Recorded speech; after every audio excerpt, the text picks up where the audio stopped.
In case you're joining us now, this is Morning Express on this first day of April 2020, and it is now 26 minutes after 7. Time for us to just take a look at what that we're to expect, economically speaking, on what has been happening. And joining me in studio, I'm joined by Vincent Kimosop, who's an economist with Sovereign Insight. Thank you for joining us, sir. Okay, sir. We're also joined by Martin Njoroge, who's a CBD Traders Association, who's joining us from our INM studio.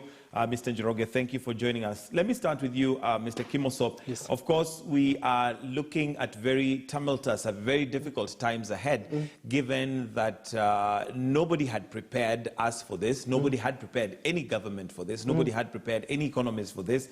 But we certainly would have to have a very, what I'd call an ability to bounce back. Sure.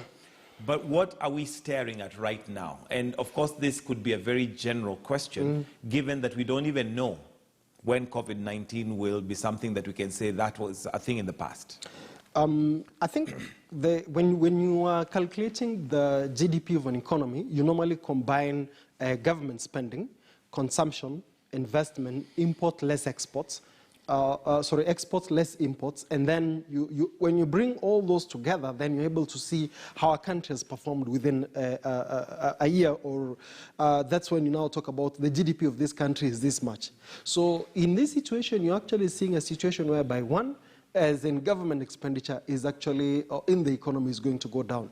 Directly, you've seen carry, according to the figures that have been given, has not hit its target by over approximately 200 billion. And that was even before we got to COVID-19. You see. So you can see clearly that government expenditure is going to dip. So when government expenditure goes down, you're already reducing how much in terms of the quantity that you will have in form of GDP. The other thing is that consumption is going to go down.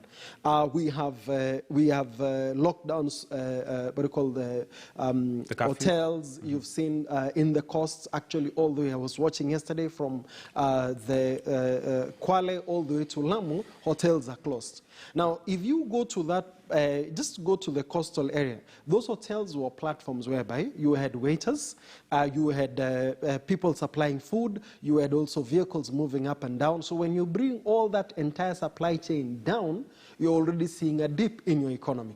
Then when you now go to the savings and investment, within this month, the CEO of RBA has actually said that even though we've mobilized and moved our savings in terms of our retirement benefits from over 600 billion to current over $1 trillion, people might start going back for their savings so that they can sort out their short-term issues. So savings going down. And then investments. You look at the Nairobi Stock Exchange. It is actually performing at the worst at the moment. Of course, we should not measure the performance and the economy by how the rich are doing, but it is an indicator of the buoyancy within the economy. So, Mike, when you bring all these things together, look at one of the leading export earnings for Kenya is the flour industry. What's happening in Naivasha? You saw the pictures from the auction in the Netherlands, where that market has been closed. So when you combine all those together, this is at the macro level, you can see clearly our GDP figures are going to go down. They're going to go down. Now, what does that mean when we talk about GDP figures going down to the Mwananchi? Break it down for us to just understand what exactly does that mean. As in what is it?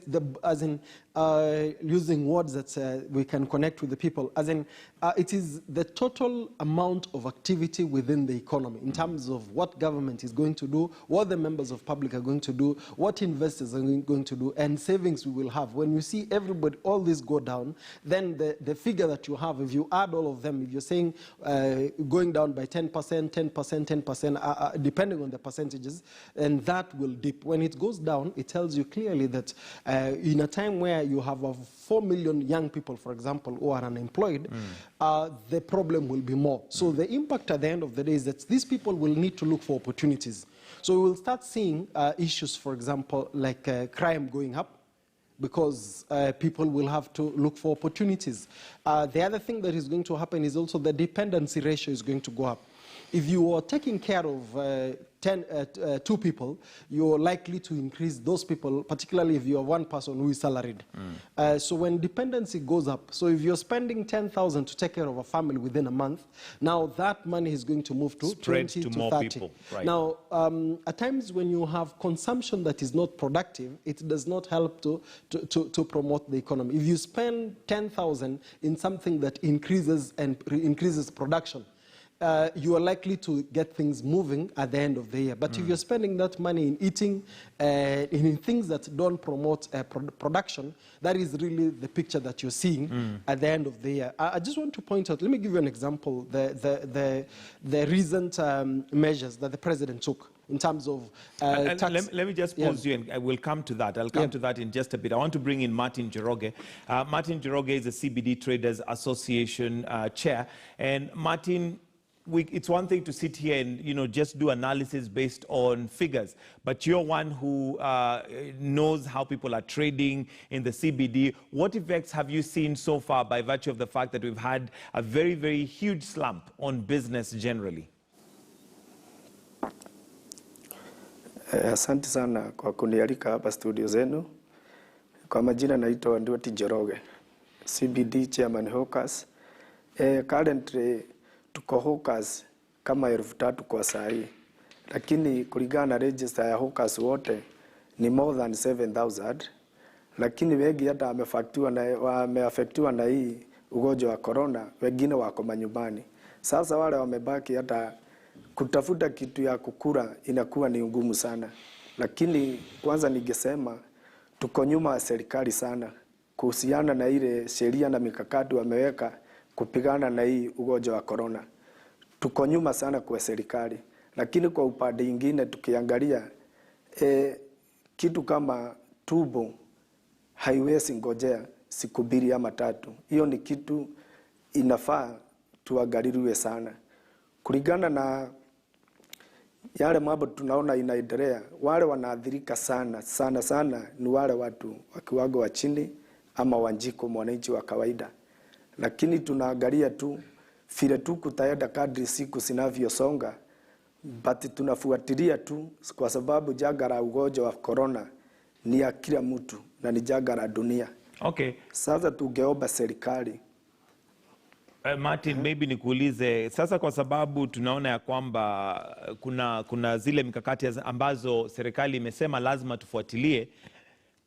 Hawkers wanafanya nini sasa? Hakuna watu CBD ambao wanatembea vile kawaida huwa wanatembea.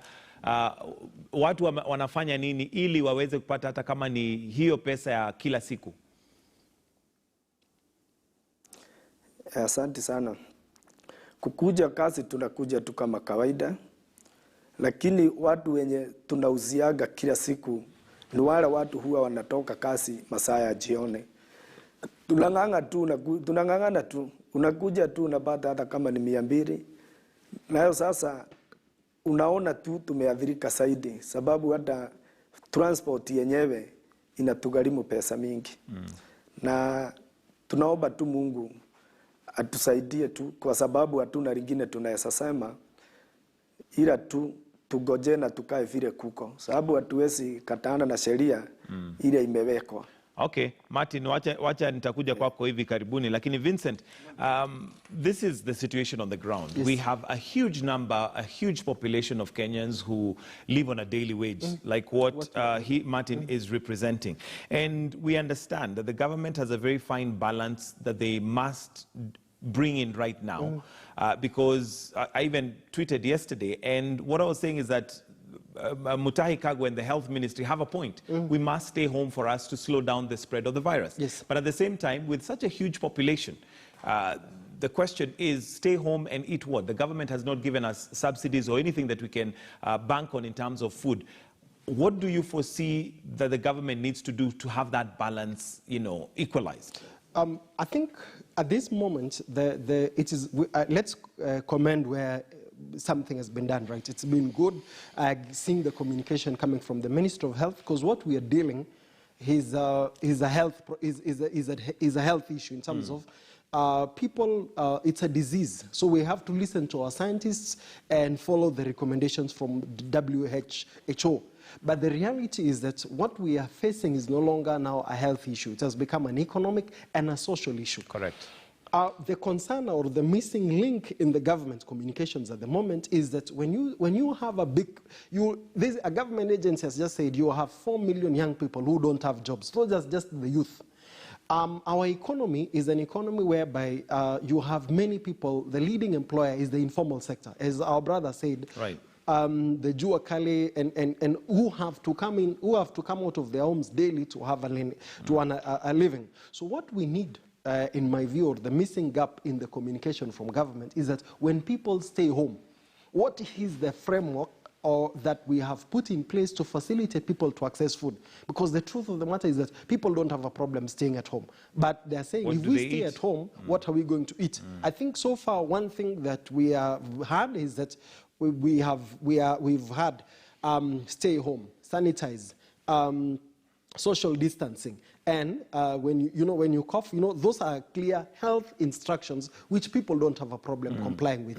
But I can tell you that food insecurity, if people don't have anything to eat, they will say, and I think even I heard somebody saying on TV, kifo inaweza kufa kwa sababu ya corona, or I can also die kwa sababu ya njaa. So when you have people talking such a language, for me, one thing that the government has a responsibility of reassuring the public is what framework have we put in place, particularly to feed people? Because I'm an economist. We have a clear framework, or we know how an economy can be revived. A bounce back strategy can be developed. You saw what happened in the US after the 2008 financial crisis, and they bounced back. But we do not have a framework on how to bring back life. So in my view, one thing that I would point out to the government at this point is that please come out clearly on the framework and the mechanism you've put in place to ensure people are fed. I live in one of the estates where we have a challenge of water supply. We have to buy water. So, and going as basic as how will Kenyans get water, how will food be distributed, and if people also are sick, what framework will we have? Because I am sure mothers are giving birth in this duration. Correct. People are going to be unhealthy in this duration.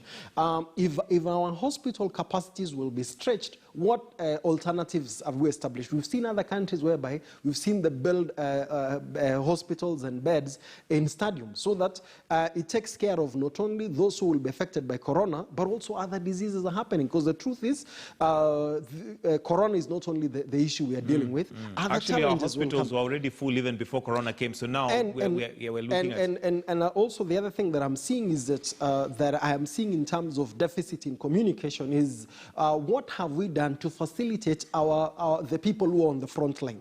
Let me give you an example. When you get into this building, the first person you meet at the gate is a security officer. Now, it meaning that the people at the security officer, whereas they are providing security, they are actually part now of the media house. Right. So these are people who need to be integrated into the entire framework. They are in hospitals, they are in homes, they are in government buildings. Yet when you hear the discussion and the communication, you don't see an integration framework for such kind of basic constituency. The second thing that we also need to know is that, because I can tell you, Mike, if people know that in estates, let's just look at Nairobi, for example, and all the constituents, if people know where they will get food, if people know that where they will get the basics, let me tell you, people have no problem staying at home. But at the moment, what we are hearing is how to protect yourself and how to protect others. But how to eat, where to get food and supplies in this duration, has not been that answered. is where the missing Let me link bring is. in Njoroge. Na Yes. Njoroge, ningependa kuuliza kutoka maoni yako na kulingana na experience yako, ni nini ambacho unaona serikali inafaa kufanya ili hiyo sekta ya watu wa jua kali na hawkers wapate at least manufaa wakati huu ambao tunapigana na corona? Asante sana. Ile jambo ningetaka kusema kwa serikali ni kwamba hizi biashara dogo dogo tunafanyanga, hata sometimes huwa tunakopa hizo pesa kufanya hizo biashara dogo. Ningeonelea kwamba sababu we are Kenyan na ile mali ama kitu yote iko hapa Kenya ni ya Wakenya. Tujaribu kugawanya ile kitu iliyoko. Kama sisi wanabiashara wadogo hatuna shida na kukaa majumbani, lakini swali ni kwamba tutakula nini? Na lolote tunafanyaga kadri na vile siku tunarauka kila siku ndio tupate kitu ya kukula, yani kutoka kwa mkono mpaka kwa mdomo. Sasa ningeomba serikali hata kama ni kuboost hizi biashara zetu ndogo iboostiwe, ndio tuweze kuendelea na kujitafutia chakula, kwa sababu serikali haina ama ile nguvu kabisa ya kupea kila mtu pesa ya kukula kila siku. Hapo ndio tungeambia serikali ijaribu kutusaidia. Kwa mfano kama hapa Nairobi, wale wachuuzi niko nao, tuko na register yao, na bado ile hali kadri nimeipeleka kwa serikali wako nayo pia, wanajua hawkers wale wote tuko nao ni wangapi. Ningesema tu watuangalie na jicho la huruma, either tubustue katika hizo biashara zetu, na ile masaa imewekwa katika mikakati ya hii masaa kutoka asubuhi saa 11 mpaka saa 1 jioni, at least tupewe lisaa lingine 1 ama 2. Ndio sababu kwa hiyo wakati wa jioni ndio haswa tunapataga watu wa kuuzia kitu, ndio tuwe pia tunajipatia kitu yetu ya kukula kila siku. Okay, na umesema ya kwamba serikali inaweza kasaidia kwa kuboost mabiashara. Unaona kama wanaweza kuziboost kwa njia gani? Asante. Kwa ile njia wanaweza tumia ni tuseme kama hii biashara zetu tunafanyaga ni kati ya 1,000 mpaka 10,000 ama 20,000. Tukiweza tukupata kama hiyo pesa, tunaweza kuwa tumesaidika sana kujiboost sisi wenyewe na kujipea chakula kila siku bila kusubua mtu yoyote ama kusubua serikali. Hiyo inaweza kuwa manufaa sana kwetu. All right, thank you. Vincent, yes. Something interesting he mentions, and many people may not understand that, given the fact that maybe they're not in that space. One of the things he mentions, just a curfew. Add 2 more hours, and it makes sense because evening, like he mentioned, is when they make most of their sales. But when you put the curfew till 7 p.m., that means by, say, 5 p.m., people are already empty. There's nobody to sell to. That's one thing. Number 2, he talks about boosting businesses. What ingenious ways can government come to ensure, because now we have a very big number of Kenyans in that space, the informal sector. What ingenious ways can business be boosted by government? I think at the moment, we are in a public health issue that has taken an economic and a social dimension. So from a prudential dimension is to actually insist on following the public health guidelines. So for me, I would be hesitant to follow the recommendation that people need, even because the truth of the matter is that when the hawkers are selling, the element of keeping distance or social distancing is not going to be complied with. So when you have a health problem, the first thing is listen to what the public health experts are saying, because it is your life that we are saving. Then number 2 is that when we've complied, because when you listen to what he's saying is that we don't have a problem staying at home. What we have a problem is that tutakula nini tukikaa nyumbani. So that is where I was saying what you just listen across, even to young children, that those ABC of addressing COVID are easily followed, sanitized, you know, all that. But what is lacking is that people are not assured. If I stay at home, what will I eat tomorrow? So that is where now I would say at this moment, the discussion should not even be about should we increase more hours or not. Is it what are we doing to comply with the WHO and Ministry of Health guidelines on issues of combating COVID? Then number 2 is then you come up with the economic program, sorry, the social program of the safety net. How will we distribute food? Where will people get, as in what is the framework of ensuring when people are at home, they're kept alive? Because the measures you're taking on public health given by WHO is to protect that life. So protect that life outside and within our homes. Then now come to the third part of the business recovery strategy. And the business recovery strategy is part of the measures, as he's pointing out, that I would say that we need to facilitate businesses. We have to have a framework of ensuring that we bail out those businesses that are actually down. And I would say that looking at what happened in the US 2008, the government has to, as in one of them is we have to look at our access to credit. We have cost of credit is still very expensive in our country. So you remember in the US, they brought the interest rates to zero, where you borrow 1,000 shillings, you actually return back 1,000 shillings. So I think for me, we will have to do categorization, because not all businesses will be as vulnerable as any other businesses. I'm a consultant. I'm able to work online. I'm able to, working at home has been a norm to me. So I cannot be compared with, for example, somebody who has to sell goods. If somebody was a fruit vendor, so those stocks are going to be perishable. So we have to have a framework that categorizes the businesses and ensures that you actually start from those that have a more impact in terms of the value chain.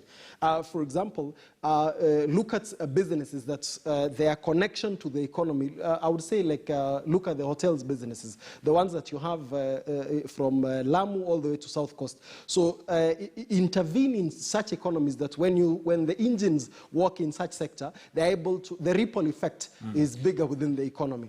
The other thing that I also want to point out is the issue of long-term. We have at times policies that are too elitist, that don't touch the common mwananchi. I would say that the hawkers that our brother has pointed out in his sentiments, theirs is an issue of organization. If you listen to his comments that we sell in the evening when people are coming out of work. So what they're pointing out is that it's not really the time where it is maximizing contact. So you'd find all of them at 5, they're in town. So if we organize them in a way that people can access them, I'll actually give you an example of Geneva. They have a farmers market that takes place every Saturday in the morning. So a place like Uhuru Park is open for farmers to just bring all their produce, and at that time there is enough parking, there is enough access. So we need to organize these farmers. I'm just giving that example for those who are selling fresh produce. So you're sure if you organize yourself and you're in from 6 all the way to 10, you will have a market, people accessing fresh produce. Another thing is look at the traders who sell wares between Nakuma Junction all the way to Lenana. If you realize those people, they are making very good sofa sets, they're making very good tables, but they have a problem of standard. They cannot make one sofa set that looks like another sofa set. And you have 2 people working side by side making the same thing. If you actually come in to help them organize so that this one makes the table, this one makes chairs, this one makes a sofa set, what happens? You help them to organize, you help them ensure they have a clear cash history that even as a lender, I'm able to make information. So I think as we make plans that have able to reject the economy at the macro level, we have to see how to organize every segment of our economy, because you find us times we come up with policies that don't touch the common mwananchi. Yet really, that is where the engine of our economy is. Let me bring in Njoroge here because he's the chair of the CBD Traders Association. Njoroge, umesikia kwamba kuwa na organization ambayo inawalete pamoja ili mnaweza kuwa na nguvu mkiwa kama organization. Mbona hiyo haijafanyika effectively, kumaanisha kwamba hawkers waje pamoja, kwa sababu sasa hata kama serikali ingependa kusaidia vile ulikuwa unasema wapewe boost, labda hawajui wataongea na nani anataka nini, nani anahitaji nini, hakuna accountability system. Nini inaweza saidia ili muwe na organization ambaye iko pamoja na iko na nguvu zaidi? Okay, asante. Kulingana na vile mambo ya uchuuzi iko hapa jijini Nairobi, kutoka kitambo kuna watu walikuwaga wanakuwa ni chairman wa hawkers, wana register organization zao, lakini watu wakisaidika hakuna siku watu wanaonanga tena. Currently kutoka miaka 5 tukirudi nyuma, nimekuwa na wachuuzi hapa jijini Nairobi na tumejaribu mikakati mingi sana tukiwa tumeshikirana na serikali. Kama juzi tu last year kulikuwa na hii mambo ya free card program, tukaipeleka wakati pahali inafika pahali tunaweza kusaidika, hiyo mambo tena inasimama. Juzi tu ndio sasa hiyo mambo ilichukuliwa sasa ikaitwa pop-up markets, ambayo hiyo bill ilikama katika county ya Sebre, na tukaenda mimi mwenyewe nikuwa na viongozi wengine na members wengine, tukaienda through na tukaangalia ile mambo tunaona inaweza kuharibu biashara yetu. Lakini wakasema watarekebisha. Sasa hiyo iko kwa mpango na iko kwa mikono yetu sisi ambao tuko ground kwa wakati huu, kwa sababu ndio sisi tuna feel ile heat iko ground kwa street Nairobi. Lakini hatujai kuona wale wengine ambao wanakuwaga ni viongozi wa hawkers ama wako na organization, juu wao wengi hata washakuwa matajiri, hata hakuna mtu anatuangalianga. Currently mimi ndio niko kwa ground, na hiyo sasa ndio tunaendelea kujua kwamba vile tunaweza kuwa na organization yetu. Lakini hata ikiwa hivyo, sisi bado ni wa Kenya, na mimi huwa nateta na ninasikiwa na serikali. Siwezi kusema ati serikali haijawahi kosa kunisikia juu sina organization kubwa. Okay, lakini sasa unaona umuhimu wa kuwa na organization ambaye kama sasa wakati huu tuko na shida ya ugonjwa wa COVID-19, kama kungekuwa na hawkers organization waletwe pamoja kama vile Vincent amesema, tuseme kama ni Jumamosi, tunasema kutoka asubuhi hadi saa 7 hivi wanauza vitu vyao, of course maintaining zile precautions tumepatiwa na Ministry of Health. Unaona umuhimu wa kuwa na hiyo organization? Naona kuna umuhimu sana, lakini kulingana na county ya Nairobi, hiyo mambo yote tumefanya nayo na imepangwa. Hiyo mambo ya ni wakati gani tunaweza fanya yote iko kwa hiyo bill. Na najua ya kwamba hata wakati ilipelekwa public participation, watu wengi walikuja na kuchangia na wakaona iko sawa. All right, thank you. And let me come back to you, Vincent. We had also wanted to look at the tax measures brought in by the president. What effect are those likely to have on the ground if we break it down for Mwananchi, purely to understand what that means? The ones that directly affect the people, the Mwananchi, like the 100% waiver for income tax for people earning below 24,000. When you look at over 50% of Kenyans who are salaried on payroll earn below 30,000. So you actually have the significant population of the country that will benefit from that tax measure. How will they benefit? Like if you are earning 24,000 and you calculate your taxes to the government, you would maybe go back home with around 18,000. So you have 6,000 that has been given to you. That helps ensure that you are able to spend more. So your ability to, if you are paying, for example, rent of 6,000. So what happens out of that measure, your rent has been lifted. Remember when you took us through the survey that has recently been done, a huge chunk of people's money is spent on rent. Right. So that is how the direct impact. Number two is that the reduction of VAT from 16% to 14%, what it does is that it makes the basic goods, for example, bread, milk, the prices is going to go down. So you've been given 6,000, rent has been taken care of. What happens? You are now able to spend more. So if your shopping was for 3,000 per month, you're able to spend an additional 2,000 on the same shopping, meaning that you're able to take care of more. Remember, the same thing is that now, because of increased unemployment, one thing I pointed out is that dependency is going to go up. Right. So you are directly affecting the common person on the ground. The other thing that also has happened is that the corporate tax has come down from 30% to 25%. So as a business, that 5%, the way you will feel it is in terms of quantum. So if you're giving out, assuming, let's look at Safaricom that makes 50 or 100 billion in terms of profit. So when after tax, the corporate tax, if you say 10% of 100 is around 30.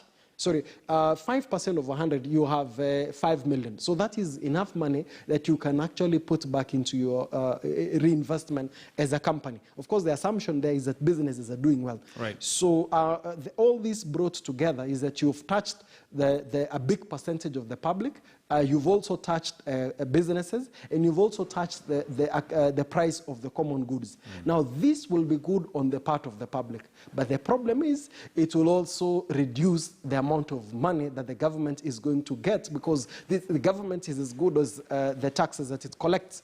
So when government goes down in terms of its spending, that their hole will be filled. So there is high possibility actually you might actually increase borrowing.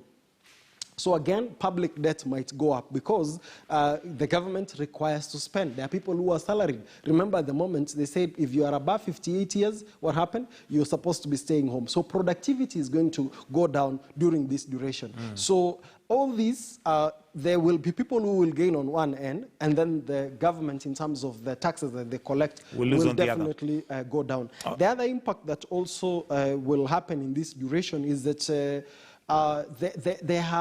remember we had a problem in 2017 when we had a long election, then we came into a drought, then when we came to the issue of the locusts, all this together. So our economy has been slowly on a bounce back. So what happens with COVID, which we do not know when we are going to come to an end, is that economic momentum is going to be affected. So therefore, we are going to, when you see economies drawing curves, is that our recovery path is that it's going to take longer. So we have to tighten our belts in this duration, reduce unnecessary spending, and actually call on government to be more prudential in this situation so that we avoid wastes and we actually fit our size, because we need to still have a country. If we don't go through, somebody was saying something yesterday that we need to have a country in the first place. And the only way we can have a country is by saving lives. So I would actually buttress and insist on Kenyans that let us listen to the guidelines given by the Ministry of Health and the World Health, because our lives, we need these lives for us to plan an economy post-COVID. All right. I'll come back to your closing comments, but let me finish with Njoroge. Njoroge, ukapata fursa ama nafasi ya kuongea na wale ambao wana the decision makers, ungewaambia nini ambaye inahitajika sasa, ukiangalia mahali tuko na COVID-19 kutoka sasa organization ya Hawkers, ni nini ambayo ungeona ingesaidia zaidi ili tuweze kuvuka huu wakati wa COVID-19? Asante. Jambo ningetaka kusema kwa viongozi ama serikali kwa jumla, wajaribu sana kuangalia mambo kwa hapa ground, kwa sababu ukiwa juu aerial view kila time unaweza kudanganya vile iko, kwa sababu unaweza kuona ukiwa juu kwa gorofa uone mtu akitembea uone kama ni siafu, lakini ukiwaambiwa mpimie suti utaona tu ile kitambaa utatoa ni kidogo sana, lakini heri wakuja ground wajua ya kwamba mwananchi vile ako na yale mambo tunapitia ni magumu sana. Hivyo ndivyo ningesema niwaambie tu wakimake decision wakuwa wanatoshanisha kutoka mkubwa na mdogo, na kuwa wakuja ground kabisa wajue ile shida tunapitana nayo, lakini mambo ikifika ni ya afya ni ya kila mtu, na tuko nyuma ya serikali kufuata mikakati yenye wameweka, lakini wajaribu kuweka na kuangalia katika yule mtu ako kiwango ya chini. Okay, na ni nini ambayo ungependa waelewe, possibly unaona hawaelewi kwa ground? Umesema ungependa waelewe nini kwa ground. Nini ambayo ungependa kuhighlight tuseme kwamba hawaelewi?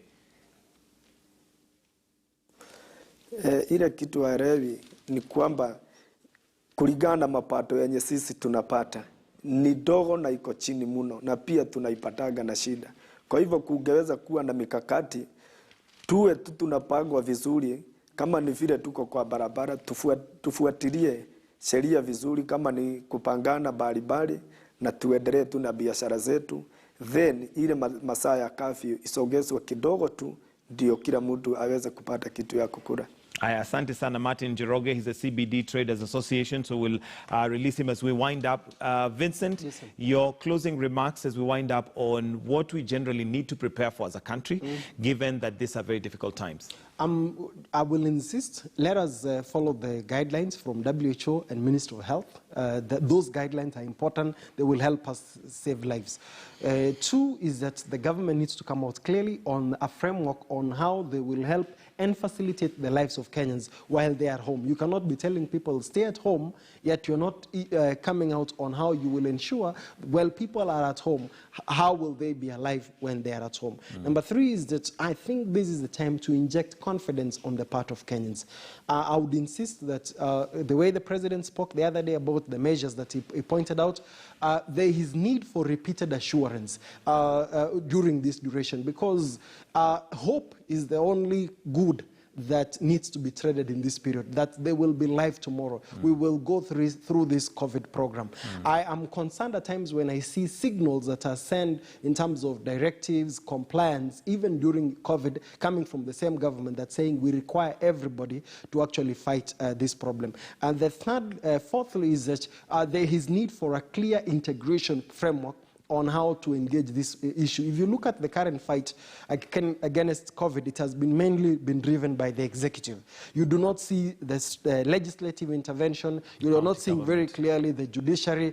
It's not an executive-only led process. We require all stakeholders are required on the table in this duration. And then finally, is that we require a post-COVID, an economic resilience program that is going to be state-led, and also the place of the private sector clearly pointed out, and not only the private sector, but also all the way to the household level, so that people like our brother can be able to see that I am part of that program and my contribution matter. At this moment, the element of exclusivity is important to save lives, but an element of inclusion is required for us to bounce back as a people. I think that I wouldn't have said it, but... All right, thank you very much, Vincent Kimosop, who is an economist at Sovereign Insight, and also we were joined by Martin Njoroge, who's the CBD Traders Association, and that's where we are in terms of the economy and what we need to brace ourselves for. Thank you very much for joining us this morning, and thank you also, Martin Njoroge. Asante sana kwa kuwa nasi.